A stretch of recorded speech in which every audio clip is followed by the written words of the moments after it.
I hope that you all got a chance to run around like I did and get some more water. Keep hydrating, people.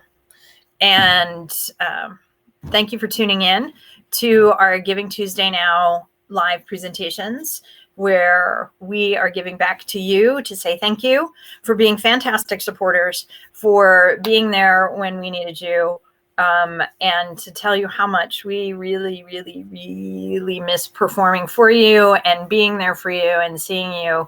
And I know that I would certainly hope that some of you are missing us just as much, because this is Giving Tuesday.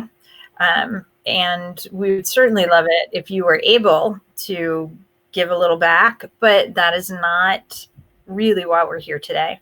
But if you feel so moved and feel so inclined, we would love to have you go either to Give Big Pittsburgh and search for us, Mariposa Theater for Young Audiences, or you can go to our website, mariposatheater.org, or our Facebook page, which is, you're there already watching us. And we also have a Venmo, which is Mariposa TYA. So we would hope that, and even if it's not today, that when you are able to again, you'll think back fondly of us and slide us $5. But let us move on with our next guest, who we love. I love this woman. She's amazing. The first time I met her, we sat at the Bellevue Diner for, I don't know what, 2 hours, 3 hours. I was interviewing her to be our choreographer for our very first show. And I think we talked all about that show for 5 minutes. And then the rest of the time, was like we had been long lost sisters. So, ladies and gentlemen, we've got Miss Val Williams, and she is the creator of Songs for Young Whippersnappers. So not only is she a fantastic performer in her own right, but she also knows how important it is to create for young people. So tell everybody a little bit more about Songs for Young Whippersnappers. Thank you, Karen. Thank you so much. And yes, I echo everything Karen said. It was like kismet upon our first meeting. And I think we did sit at that diner for 4 hours, which was amazing. And I love a diner. So Songs for Young Whippersnappers is a project that is very near and dear to my heart. I began it in around 2015, although I remember having the idea for one of our songs way back in like 2012. I had heard this version of Hooray for Spinach on Pandora, performed by this group called the Manhattan Rhythm Kings. And I think they're a trio. And so I found this song and I really loved it, and I loved their arrangement, and I thought, oh, how cute to sort of revamp that for kids. And that was the first thing that spurred the idea of creating a concept album for children. I've been teaching in tandem with performing since I was in college, which is like 15 plus years,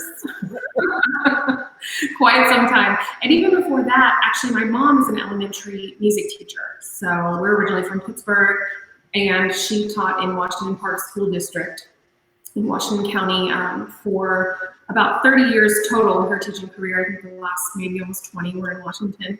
And when I was a kid, I used to go with her to school at the beginning of the year, because Peters Township, which is the school I graduated from, started a week after Washington every year. And so every year she had this like 8, 9, 10, 11, 12-year-old to, what do I do with this kid for a week, of course, right?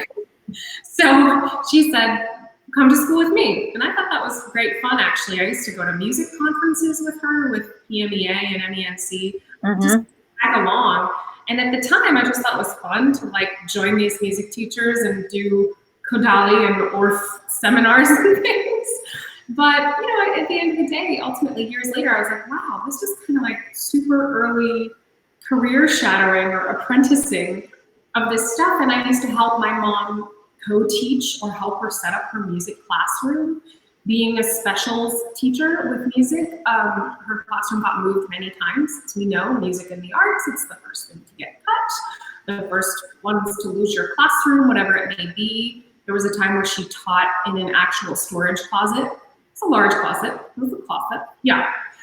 So I helped her set that up. You know, we just did that every year. And I learned so much alongside my mom, who's a really great teacher, especially for little ones. So all of that went into this.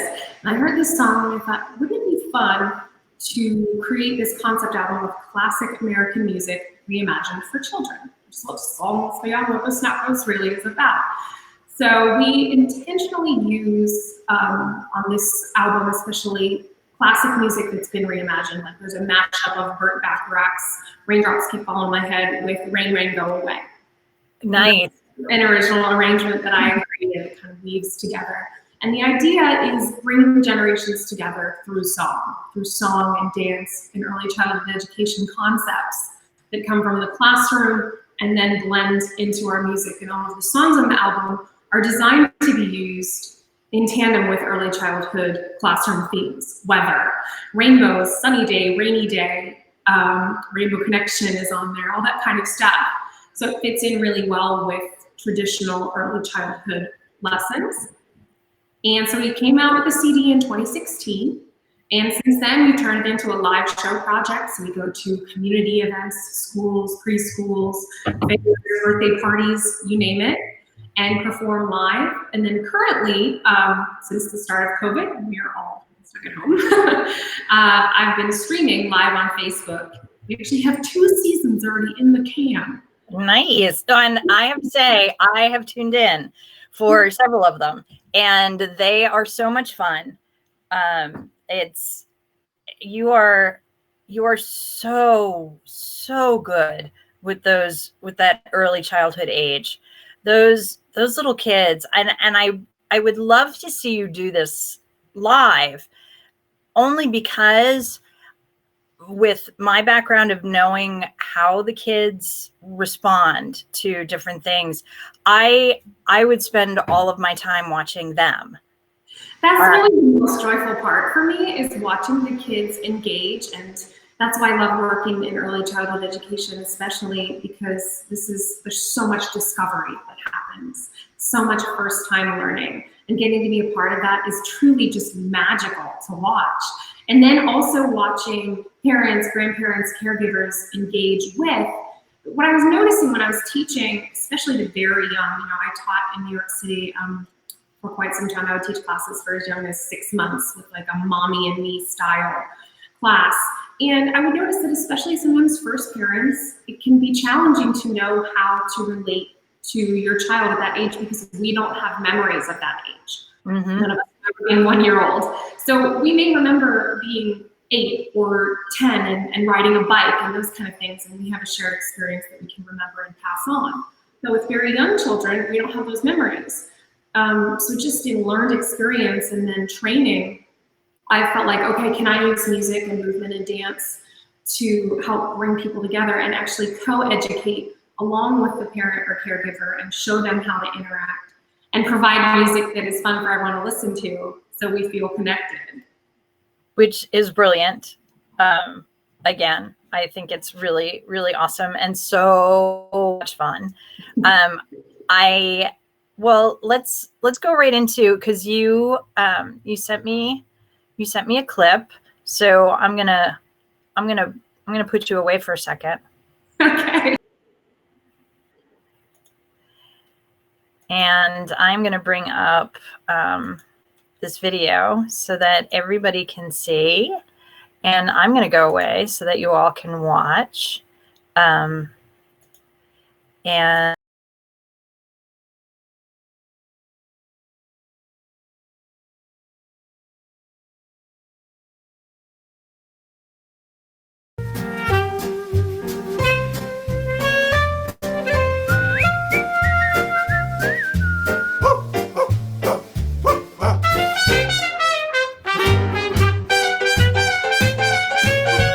Oh, where has my little dog gone?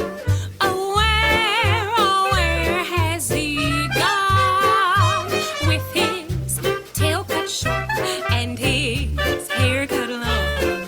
Oh, where has he gone? Oh, come along, little doggy. Come along, dog, and you can't be found. Why must you be so bad? If you don't come back, I'll be oh so sad. It don't feel right since we've been apart. Oh, please come back, or you'll break my heart. Oh, where has that rascal gone? Oh, where has he gone? Doggy, doggy, where's her doggy? Doggy, doggy, won't you please come home? She wants a doggy, come on doggy. Doggy, doggy, won't you please come home?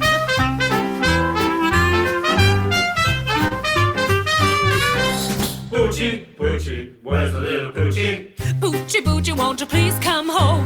Dear Poochie, Poochie, Poochie, nice little Poochie. Poochie, Poochie, won't you please come home? Oh, come along, little doggy.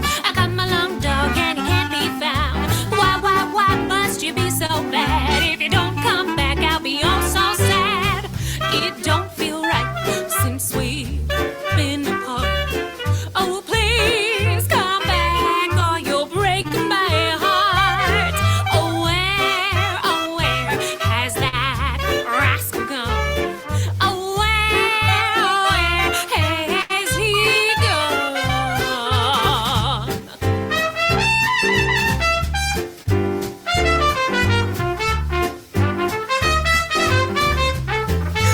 There you are.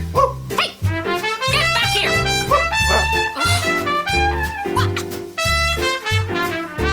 I'll give you a treat.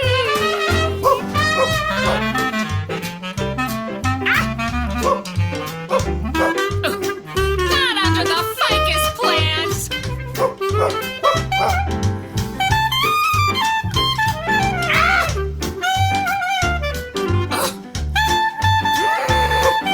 Hey, wait a minute. That's not ice cream.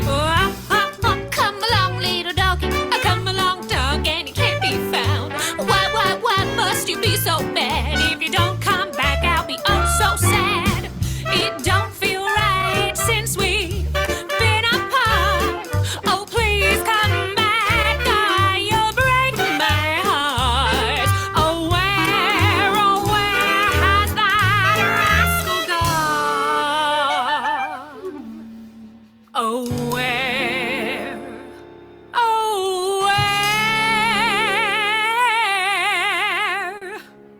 has he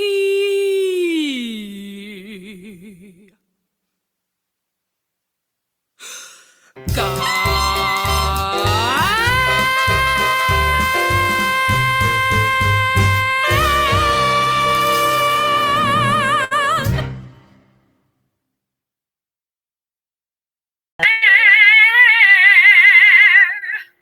We get it. You don't really want your kids watching videos, but it can have certain advantages. But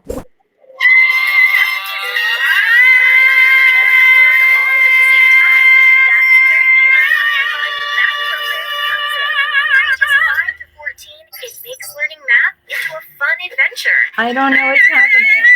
There we go.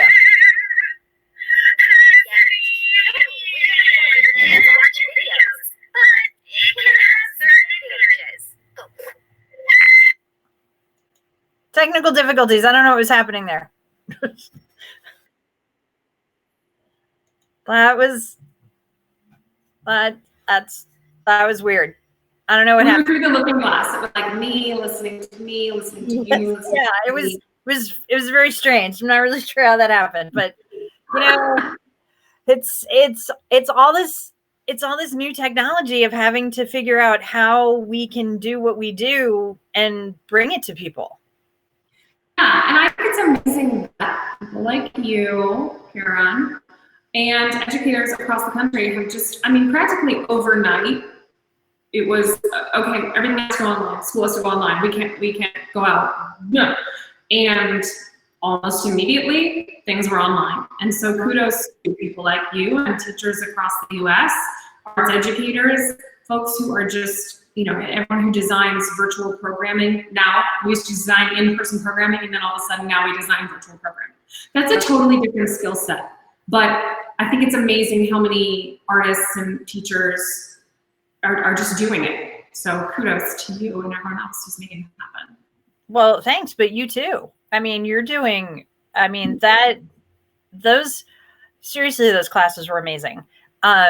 They were just so much fun and so creative and tons of fun. Talk to me about what we just listened to. Where Has My Little Dog Gone? Because that was so much fun. Thank you. So that one, I was inspired. I actually have an umbrella company called Vintageous Productions, and everything we do is vintage-inspired entertainment, usually live event entertainment, but yeah, we are. So we're trying to figure out how to reinvent. And this is our children's project entity that fits under that umbrella because it all is retro, vintage, the impetus for it. And so this one was a 1930s recording of the Horace Heidt Orchestra that I had found online. I was looking for songs that I wanted to put into this, and it just was a fantastic, swing, big bandy version of this song. And so we used that as our inspiration. We pared that down, created an original arrangement to record. And the musicians that you're hearing are really incredible. We recorded the album in New York City in the West Village, in Soho actually, at a recording studio called Seat Sounds. I had worked there to do, been in there with another company that was creating children's programming and recorded some audiobooks and some songs that went together. And I really liked it, and I really liked the audio engineer who was there. And I said, hey, Josh, I have this project going. What do you think? Whatever. And so, he went above and beyond just engineering, was so caring and kind and generous and patient, because I was producing the whole project. And when you're producing a project with someone who's also a creator or a writer, it can be really sticky and even exhausting or annoying because, that person whose idea it is just writing can we just do it like this? What if we do it like that? Do it like this? But I knew when I met Josh. I don't know what you're talking about. I don't know. Yeah, that hopefully that personality would work, and they did. And so the musicians you're hearing, I always say, jokingly, not jokingly, they're a much bigger deal than I am. The bassist on some of our tunes actually was most recently playing in Ain't Too Proud to Beg on Broadway. It's working with Audra McDonald. And, some of the musicians have worked with Ann Hampton Calloway. One of them was on tour with Meghan Trainor. What's so cool about that is that our industry, the performing arts, is such a small world. As you and I know, when we first met in Pittsburgh, then it turned out, we know Anthony because I taught with him in New York. We know this person because you performed with them in DC. And I just love that. And so it's been exciting to me to present such high quality musicianship to people and kids, so when they're listening, and there's nothing wrong with using a synthesizer or any other kind of instrument. There's a million ways to produce content. But I wanted to really go back to that super quality musicianship, because that was something that when I was growing up again, I remember distinctly my mom's music room had all these instruments on the wall. And one of the big things that we would do in her elementary classes was to listen to a song and try to identify the instruments. Yep. And that's really exciting for kids to feel like, that's a trumpet, and I know what that looks like, and here's that person playing it. Mm-hmm. So I wanted to have that be a piece of what we were creating as well. And the musicians on it are fantastic. Thank you. Yeah, it's a really good album. It really is. I think it definitely stands up. It's one of those things that will be a great timeless piece for parents to have, to listen with their kids, to sing and not feel like they're being hit over the head with the same lyric over and over and over again. There's that nice marriage of something that is appropriate for little kids to learn, but fun for the parents to want to sing with them as well. And listen to a million times. Yes. Because that's what we do, especially when we're little, and we say, again. And as a teacher, there were certain songs, which of course no names will ever be mentioned, but sometimes there would be songs that on the 50th time I was a little about. I can almost guarantee that any of the parents that are watching this that have really small children are going, yes, relatable. we know exactly what songs you're talking about. Because we've listened to that 20 times already in the last just this morning. Yeah. So you're sitting in a big empty room. Yes. Because you just moved. We just moved over the weekend. And I've been working, we've been doing Whippersnappers online, just literally from my house. I just kind of set up the studio in the garage and get some lights from Home Depot. I had done that last year to rehearse some of our other stuff. And I went, okay, I can use this.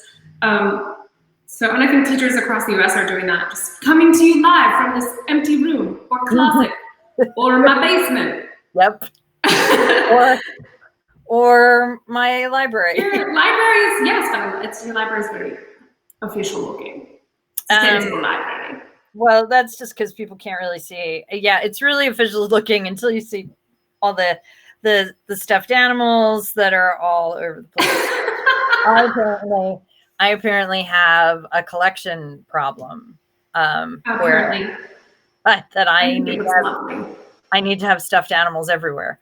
And what's funny is that most of them are gifts. Because people know that I need an emotional support animal every now and again. Everybody needs a hug. Yep. This is true. So what's coming up for Whippersnappers then? Now that you're in this new house, are you going to set up the studio again and continue on with a new season? Yeah, so we did sort of season 1 and season 2. They were each 3 weeks long. I was streaming live 5 days a week on Facebook. So if you go on our Facebook page, Songs For Young Whippersnappers, or our YouTube channel under the same name, you can find all those reruns, which has been fun. A few of our students, live is great because we can interact on a slight delay. And a few of the students who were tuning in every day with me have really said, "We're gonna miss you, Miss Val. We're gonna watch your reruns," and I thought that was just the sweetest. So then in June, we're gonna go to doing once a week, Tuesday morning, and it'll be live again on Facebook, Songs For Young Whippersnappers. Then we'll put the reruns into YouTube. The reruns are also in Facebook, but sometimes the way Facebook sorts videos, it can be hard to find. Right. So the YouTube is a nice just playlist straight through. We'll be doing weekly Tuesday mornings, 10:30 a.m. Eastern time, so 9:30 Central, because I'm actually in Austin now. Yes. Originally from Pittsburgh, went to New York City, now I live in Austin, Texas. World traveler. Yes. Teaching across time zones. Yes.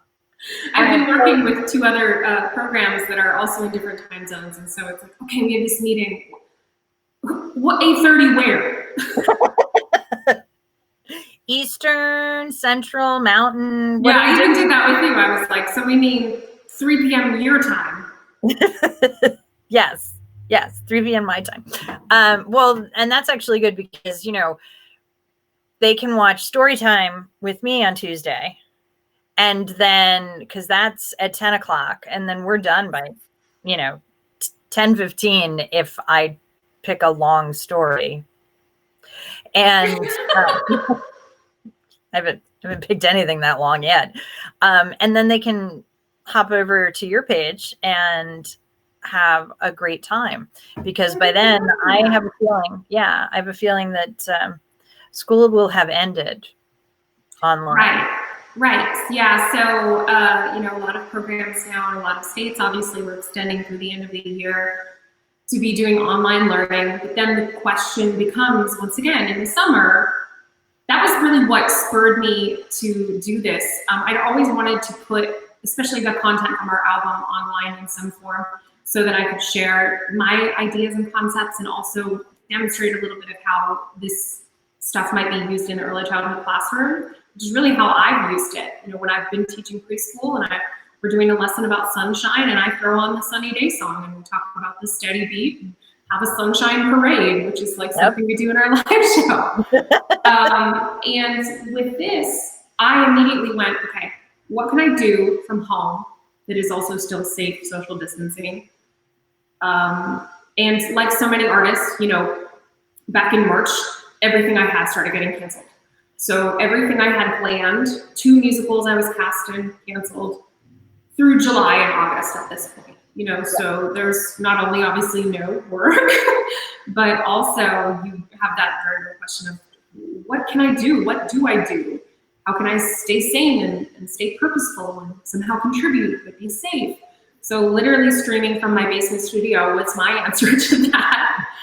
And I also immediately thought of parents with young children who, I mean, let's be real. We love our kids. I love working with children. Just like any person of any age, sometimes you might get tired of each other. Yep. And when you have a lovely little person in your house, you cannot say, go out in the backyard right now. I need some distance because they're 2. Or we don't send our 2-year-olds out alone, you know, to wander the streets. Yeah. So I really wanted to create something that was engaging and educational with the goal of, hey, hopefully you can plop your kid in front of this for 30 to 45 minutes. And that's just fine because healthy grown-ups parent healthy children. You know, when we're okay, we help our children to be okay. It's very much all connected. Yep. And I think now more than ever, it's so important to just be real about that. I've been seeing a lot more reports, more frequent reports about the mental health of not just I mean, not even touching the healthcare workers and what they're going through, but to keep it more on what we deal with and the people that we reach out to. I know for me, it's hard being in my house, and I'm one of those introvert extrovert people that I don't really mind being in my house.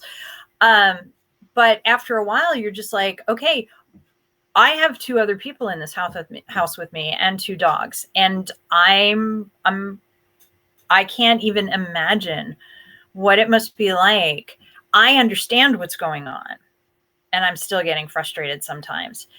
Right. And overwhelmed even. I felt overwhelmed. I'm 3 years old, or I'm 5 years old, or I'm even 8 or 10 years old. Like their lives have been turned completely upside down. Mm-hmm. They don't have the same structure that they had. They are being told they can't do things that were things that they could do before, but there's no reason behind it. It's not something they're so tangible. For sure. Right. At that age. And something like, you know, a virus, something that you can't see. Right.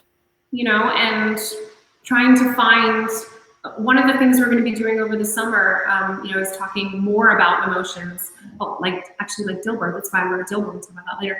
But, you know, dealing with how do we share big emotions and big feelings with very small children? How do we translate that in a way that makes sense and isn't overly scary, but is also accessible and real?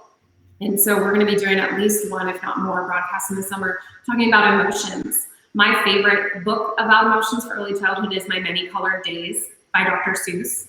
Oh, yes. It's just, and it's so different than so much Dr. Seuss stuff. There's no cat in the hat. It's these almost abstract drawings and just faces and sketches.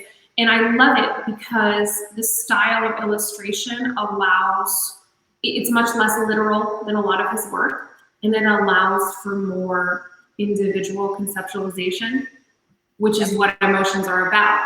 Mm-hmm. You know, everybody feels mad at times, but we might not all feel mad the same or over the same things. And so being able to use books like that to work through difficult emotions, like it says, gray day, today I feel gray, nothing moves today. Just something as simple as that. And I was doing that in one of my other classes this week of just taking different colored pieces of paper and talking about how that color might make you feel or what you think when you see that color, whatever comes to mind, because there's no right answer. But dealing with these difficult emotions is something we have to do as educators and parents and family members. But it can be really difficult to figure out how when we ourselves are like, I've never been through this in my life. I don't have the coping skills to handle this situation right now because I have never been through it. How do we do that? And right. And how do I figure out to straighten myself out in order to be able to tell you at least how to start thinking about it? Right. I mean, the biggest thing that I always try to share with the little ones that I'm teaching is that it's okay. And it's also okay to not be okay. There are no wrong feelings, but how we handle our feelings is what we do. That's the work of childhood into adulthood, even. How you handle your feelings and work through them is what matters. It's not wrong to have that feeling. Mm-hmm. And on a very simple level, that's sort of how I explain it to my youngest learners. It's okay that you're feeling that way today. In our preschool program right now, we start out with a feelings song every day. Maybe you're having a thumbs down day. And it may sound even patronizing at times to use that language with adults. At the end of the day, sometimes as an adult, I am having a thumbs down day. Like just today is a 2 thumbs down day. Well, and it's only been recently, like my husband will say to me, so, I'll come downstairs for breakfast and he's already, watching television or whatever. And, he's like, hey, how you doing today? And I'm like, and it is so ingrained in us to just say, I'm fine. Yeah. That I actually have been very much more cognizant of being truthful in my feelings. Yes, and that applies to little ones as well, Yep. and all children and all people. Yep. It's really a gift to just be truthful and to say, it's okay not to be okay, but it's important to share as much as you feel comfortable the why. Yep. To say, what, today Aunt Val is not feeling good because something very sad happened yesterday and today I feel sad. But I'm happy that you're here with me right now.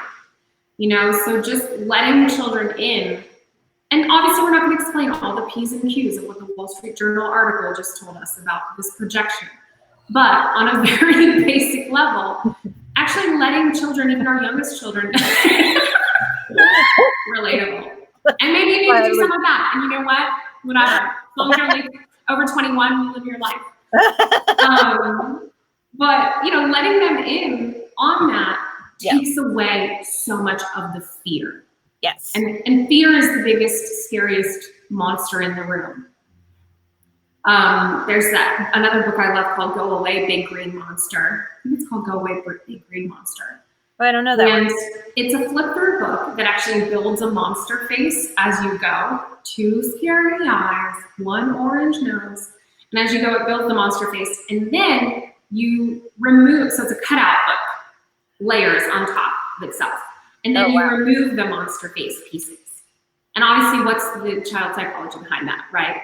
Helping us strip away these big, scary elements piece by piece, breaking it down to just talk about pieces of it. Today, I feel sad because I can't go outside and play with my friends. That's okay. It's okay to feel sad today. What could we do that might make you feel happy? And also in the early childhood classroom, child-directed learning is very paramount, especially in the Montessori philosophy. And I love that. I love planting a little seed. And then you'll hear me through my broadcast saying, what do you see? What do you think? That's something I've been very cognizant about and try to get right. Who knows if I'm doing it perfectly? Doubtful. No one's perfect. But anybody can get on a screen these days and just talk and talk and talk. And barrage our children with content. So what I'm trying to do is actually try to, as best I can, recreate a teacher classroom experience, which means holding space for children within the broadcast, giving them the chance to respond to my screen and hope that maybe I can hear them or type it in the chat to really. I was answering you. Yes, I love that. You were answering questions, and I was like, I know the answer to that. You can't hear me, and I'm too old for this show.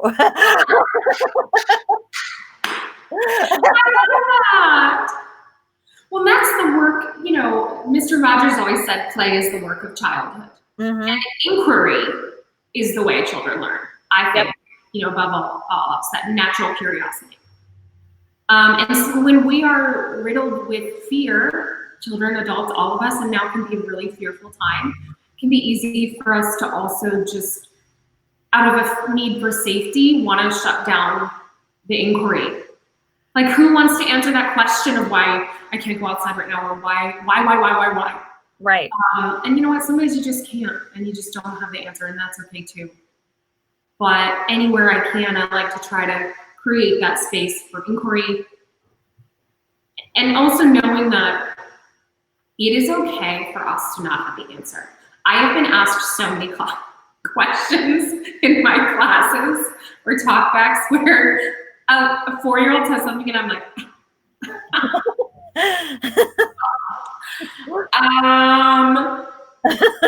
I don't know. I just say, you know what? I don't know, but that's a very good question. Or let's find out. Or how could we solve this problem? I think that's okay, even with big scary things. You know what? I think it's more important with big scary things than almost anything else, to be able to say it's okay to say that you don't know something, and there's a way to find out an answer. There's a way to find out an answer. Yeah, because why are we as adults trying to keep up this facade with our children and students that we do know everything? I don't know. I felt that way. That's not me condemning others. That's me asking myself, like, wait a second, why do I feel the need as a teacher to have every answer? That would just be teaching my students that you're supposed to know everything, and if you don't, well, poo on you. Instead of saying, you know what, let's learn. I used to, because I taught high school, and I still teach. I enjoy the older students, because I'm very sarcastic, and the younger kids, don't get it. Yeah, the little kids don't get it. They haven't developed that gene yet. But the students were not used to me turning their questions around on them. Mm-hmm. Yeah. And didn't always know how to deal with that. But I did always, every once in a while, like to pretend that I knew something that they really expected that I didn't know, and it would really freak them out. It's just because sometimes that's fun. They would come in. Yes, you definitely mess with high schoolers in a way you cannot mess with preschoolers. Yeah. They would, one story that I absolutely loved, and I hope that none of my former students are watching right now. They would. By the way, we have a wonderful fiance here just bringing me a charger because my laptop was getting low. Oh. Let's put a pin in your story that I want to hear, but I just have to say his name's Nick. And Nick is the behind-the-scenes, de facto sound man, technological, you name it. So can you say hi now? Oh, yeah. Hi. I can hear. Yeah, and talk about the support that it takes of a village to create anything in the arts. Bud knows. If you're involved with someone who's in the arts, then you also get to be in the arts. Yeah. Oh yeah. Whether you like it or not. Whether you want to be or not. Absolutely. Yes. Here, can you carry this for me? Yeah. Hey, I need you to weird question mystery. So you were saying about your high schoolers. They always they would have to do, obviously, because it's an important part, they would do monologues. And we were doing an audition workshop or something, and they had to have their monologues, and I was going to, grade them and do all this stuff. And I knew that some of them really didn't have Didn't learn it. They didn't. A monologue is not something you can cram. I think No. many of us have tried that. Or there were, of course, those that, we know them, the ones that wrote something and then tried to pass that off as some script or something else. I've never had that happen. Oh, yeah. Well, if someone wrote something, I think, when I'm thinking back to a middle school class I was teaching a few years ago when I was in Pittsburgh, and they were really proud to share their writing with me. But I guess that was an open forum project, so we didn't have to select a student experience on it and then try to pretend. No, this was it had to be a contemporary monologue, and they would come up, and I did call a couple of people out on their own written things because they were like, "Oh, this is from whatever play by so and so," because it had to be by a play. It had to be from a play. Mm-hmm. And I'd be like, "Really? That's one of my favorite scripts. I can't wait to hear this monologue." And then they'd be like,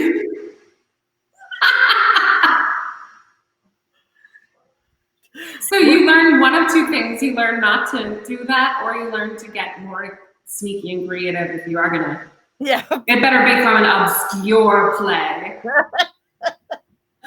And it was always the best to be able to say, "Hi, my name is Elmo, and I'm gonna do a monologue from November by whoever wrote that," and and me just go, "Oh my God, this is great! I can't wait." Which monologue? And then the monologue goes on, and you're like, I don't think that's well, and to have them go, "What? She actually knows what play this is." yes, that's why I'm the drama teacher. Yeah. Yes. Sometimes I would just say that because Because you were just maybe you were having a thumbs down day. I was having a thumbs You just down. needed to say, you know what? Not having it today. Oh, and you don't hear? Wait, there we go. Hi, Andy. Oh, I love Andy so much. Yes. I missed the Golden Gaze last night because I was prepping for this today. But I want to also go back to something that you and I have talked about. And it was something we were going to kind of try to plan for this year, and it doesn't seem like it's going to happen. Yeah. So you wrote a book. I did. Which I love. Which I'll now be performing a monologue from. Which you'll now be performing. I love. So talk to me about. Well, talk to our audience about poor little Dilbert. Yes. So this is Dilbert the Cranky Banana. I brought him with me. Yay! This is my first book, my first children's book, unless you count Elmira Fudd, Who Fell in the Mud, which I wrote when I was like 8. I think there are copyright issues there with Elmira Fudd. Maybe. I don't know. Heavily inspired by Looney Tunes. I always used to write stories when I was a kid. And this is one of those things that, inspiration is funny in that way. By the way, dear people out there, this is available on Amazon. Whippersnappers is available on every online platform where you buy music. Check it out. Inspiration is funny in that way that you never know how long it's going to kind of take to marinate. And it just comes when it comes, or sometimes doesn't come. So Nick has been such a wonderful support in that way that sometimes it'll be, 5:15 on a Tuesday, and I'm like, I'm going to write a song about a square. And then I just sit down at the piano and I'm writing this song about a bumblebee, or, our season 2 finale was called Chicken's Gonna Strut. It's an original song about a chicken named Henrietta who needs to bust out of this pen so she can be a Broadway hen. It's very serious business. And I'm like plunking this out and singing this song, which involves some clucking. And he just tolerates all of it. And is the most sweet man. And we're in a building. I have to pull that episode up just so that I can hear that song. Oh yeah, that one's on Facebook. I'm putting them up on YouTube as we speak, but that's on Facebook. It's the most recent live stream. Right at the end is Chickens on a Strut. I can't. Yeah, so you know when inspirations could strike, and this was something that back in, I think it was 2012, Nick and I were in the kitchen because he and I had dated in New York City, and then we met our separate ways, and then we refound each other. So this is many years ago. I was standing in the kitchen at his place, and there was this sad banana with brown spots on it that no one wanted to eat. And I was like, this banana is just like cranky. It's just cranky. It's not even sad, it's just. And truly that to me was like, and so I started working on this book, but then set it aside. It got lost in the million other projects you work on. And sometime around 2014 or 2015, I decided to start working on it more. A draft or a second draft. I don't even remember all the things that transpired in all the drafts. And then started drawing the pictures, which was great fun for me. And I did myself, but really went through a process of, these aren't good enough, they don't look professional, they're not digital. You know, so many people do Adobe and all this super intense graphic design. And, you know, I didn't know how to do that. And so I just drew them because I wanted to. There's the concept. Sometimes in the arts, I have felt this. I know many other artists have voiced it. You can get really caught up in what's going to be marketable or going to sell, especially today when all of us are tasked with essentially managing our own brand, which is yourself and your content. And it can be really easy to get wrapped up in that. And creating can become cumbersome. You know, and when you're working on a long-term project, you have to see it through to the end. Not every day within is a thumbs up day. Nope. So this is something I was doing on the side for fun. And I told myself, I don't care if this ever goes anywhere. It doesn't matter. I just want to do it. So I wrote this story about Delbert, who's a very cranky banana. And if you read the book, you'll learn out about, you know, why he's cranky. And one of the concepts for me with cranky was that I consider it kind of a level B emotion. You know, when we're young in preschool, we learn happy, sad, mad. But then there's all these other feelings, or these in-between feelings, cranky, or frustrated, or disappointed. And choosing a word like that and working with that verbiage and working to understand, we're not always just happy or mad. There's so much else that exists. This is just one tool to explore that. And it was just really joyful for me to create. And then what was crazy is that in putting my stuff online, a really cool company called Old Meat Media right there found me, and we ended up partnering to work together. I did some voiceover work for them on a project they were trying to create, and they helped me make this happen and go through the process of publishing online. So, you know, I was thinking on this earlier today as I was moving this IKEA bookshelf over to put it in a position to do this live stream in this empty room. Right then crossed my mind of how grateful I am for fellow creators and people like you. I was thinking of you because we're about to talk. Especially fellow female creators, because in the last 5 years I've met a lot of really amazing women who are running theater companies or creating, working to create a brand or managing this marketing, you name it, and wearing a million hats as well. Because you run a small theater, you know what it takes. You're not just the artistic producing director, you're the carpenter and the costume designer. Whatever needs to be done. Whatever comes is my job today. Yes. And how amazing I find those kind of people to be and inspiring. There's a certain kind of can-do person that can do what you do, and wear all those hats and just pull the pieces together. So I'm so excited to have found you in that way, because it's just a mutual appreciation. Which is why we sat at a diner for 4 hours.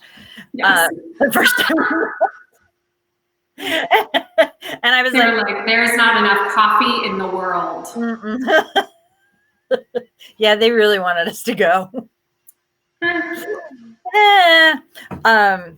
And that was also why I said, yes, I have to talk to a couple other choreographers, but you're going to get the job. I love that. Just because I want to spend more time with you. And I love that, you know, I mean, we did that show the beginning of Mariposa. The space was unfinished, you know, it was, you name it. And that journey is so incredible, and the strength that it takes to get through that and create within that. That's like, I did this, you know, when I would have insomnia late at night, I would say, let me draw a couple pictures. Or on the weekend when I just needed an escape from whatever other stuff I was doing. You know, pictures being drawn on your coffee table and theater being created in your floorless space. Those kind of things are what's really amazing to me. It's comparatively very easy to create in a beautiful, polished $1 million room. And may we all be blessed with that each and every day as we move forward. But I'm really inspired by people who can do that and also can literally create a show in their basement, you know, wherever, in a box with a fox. So I know we went over our 15 minutes like 40 minutes ago. That happened. But we knew that, which is why I didn't schedule anybody else. Yeah, my afternoon was free. We could just have a chat. And I certainly hope that people have enjoyed hearing our conversation and finding more out about what you do, because I think that it's really amazing. And that it's the nice thing about the moment we're in right now is that you don't have to worry about pulling people just from Austin. Yeah. You've got people that are all over the place that can tune in and watch your streams. And the same thing for us, which is really great to be able to have that experience and do that for other people. We will get Dilber the Cranky Banana on stage. Which means that I have to engineer how we create a banana costume. You know, I don't know that it has to actually be a banana costume. Maybe he's just a sallow yellow individual having a thumbs could down be. day. Yeah, he could be with a silly hat. You know, it's all that is the fun part about being able to create is you know, imagination is a wonderful thing. But That's yes, what I tell my viewers.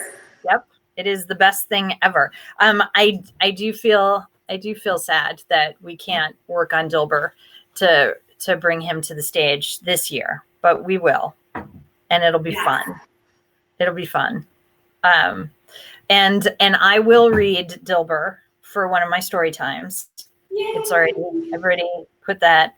I have lots of things over here next to me, and clearly I got lots of books back there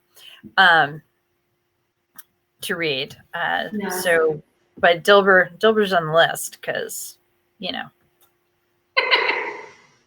because it's just a fun book. It's so silly and so awesome. I am going to let you go back to unpacking your new house. And I miss you a lot. Me too. And I look forward to us creating together. And everybody needs to go check out Songs for Young Whippersnappers on YouTube. I kid you not, people, the shows that she was doing for those kids they're awesome. I am way too old and I was having a great time. And it's because we don't actually age. We don't get older. Right. Well, and that's something I really love doing. I feel like it's part of my purpose to give permission to be silly. And we do that in a big way in our live shows. I am the first one up there in a chicken hat, you know, doing the chicken dance or singing a song about a bumblebee or whatever. And in my 30-something demonstration of this ridiculousness, I hope that I'm helping to give permission to other adults to find their silly and share that silly with their little ones. Yeah, because being silly is kind of the best. Yeah, it's kind of the best. Yeah. It really is. So tell Nick thanks for the sound. Yes, he's forever, bless his heart. He's, definitely experienced just being an on-call sound guy / tech troubleshooter. Bless him. Which is a good thing. So grateful. When it's 9 a.m. and you're on the air-conditioned garage in Austin, Texas, and you're dressed like a chicken and your Bluetooth soundbar goes down, it can really be overwhelming.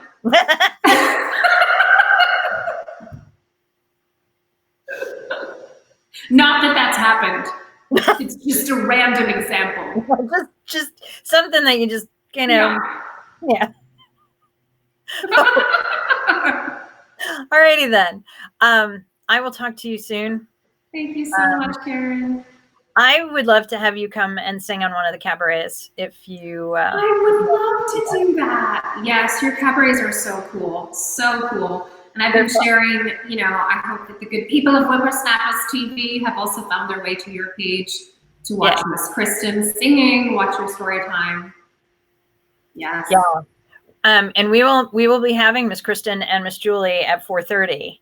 And Kristen was actually texting me earlier asking me about some sort of is this going to be too long? And I was like, no, you're good.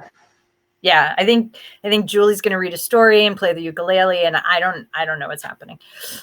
I love it. So everyone should just stay put and continue watching. Yeah, they're going to be awesome. So I love you. I will talk to you soon. I love you. Thank you for everything you do. Everyone who's watching, please, please, please, if you can, if you're able, consider making a donation to Mariposa. Their work is solid and from the heart, and I am honored to be a part of it. So. Yay. From Texas, let me say, y'all donate. Well, we thank you. I will talk to you later. Thank you.